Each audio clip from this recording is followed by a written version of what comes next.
Hi, I'm Andy. Today we'll visit the most beautiful mountain in China, the Yellow Mountain.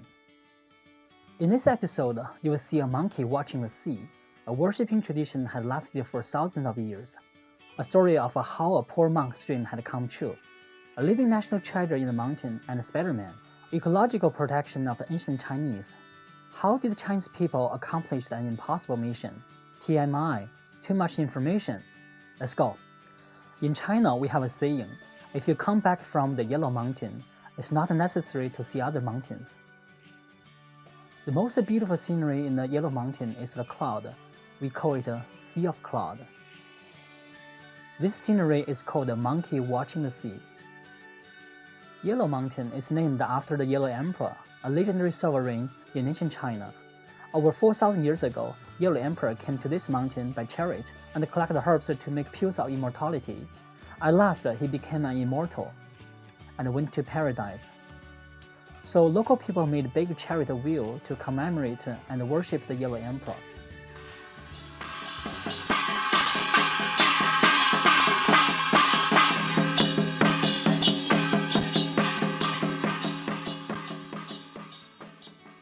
This tradition had lasted for thousands of years. Yellow Mountain is a huge cluster of granite rocks. 70% of the rocks were exposed. It's like a castle made of granite. It's impossible to climb the granite cliff. How did people make it a tourist attraction?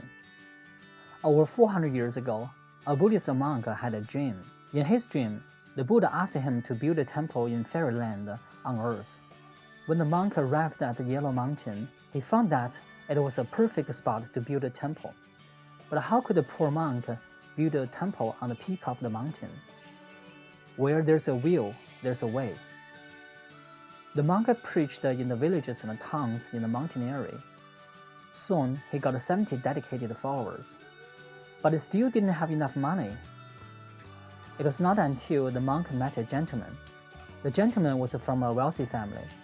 Because there was not enough field for farming in the mountain area, so local people had to do business in other places to make a living. They made a great fortune. The gentleman also had a dream.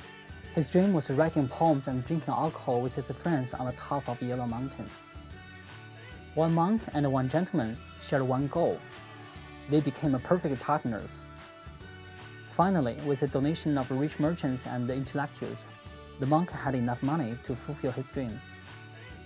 From 1606 to 1610, in 4 years, the monk hired a lot of people to carve steps on the granite rocks. Their dream had come true. When you have a dream, never give it up. The most famous spot is the greeting pine. It's over 1,000 years old. He's like an old man and welcomes the guests from all over the world. Confucius said, it's great to have friends coming from afar. The greeting pine is the name card of Yellow Mountain. It's a national treasure, so the local government arranged the security guard to protect the greeting pine 24 hours, 365 days.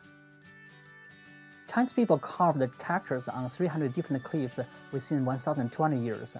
It's an outdoor museum of Chinese calligraphy. How did Chinese people carve these characters on the cliff? The answer is like Spiderman. One day, a woodcutter went into the mountain. He found a huge cave. The largest stone chamber is bigger than a soccer field. For sure, this is not a natural cave. Who made it? Why did they make it? The local villagers were confused. Normally, Chinese people would dig a cave to build a Buddhism temple. We call it a grotto, such as the Dunhuang grotto. But there was nothing in the cave. This is insane. Later, the villagers found a local quarry. The carving mark was exactly the same as the one in the cave. Is it possible that the cave was a quarry site? Why did the ancient Chinese quarry stone inside the mountain? Where had the stone blocks gone? They found the answer at a local stone bridge which was built over 400 years ago, and more proofs in the village. The quarry cave was beside a river. It's easy to transport the stone blocks to other places. Why didn't the ancient Chinese just make the mountain an open quarry, just like what we did today? They loved nature. They preserved the ecological environment and the beautiful scenery for the future generation. There's an important theory in ancient China. Unity of heaven and man, reverence for heaven, reverence for God, reverence for nature. This is my favorite movie, Mission Impossible 4. Take a look at the Chinese version. The cleaners are risking their lives to keep the Yellow Mountain beautiful. They are real heroes. There is a picturesque canyon in the north of the Yellow Mountain. You would enjoy the best view on the top of the peak. There's a 4 kilometers zigzag steel walkway leading to the summit. How did the Chinese people accomplish this impossible mission?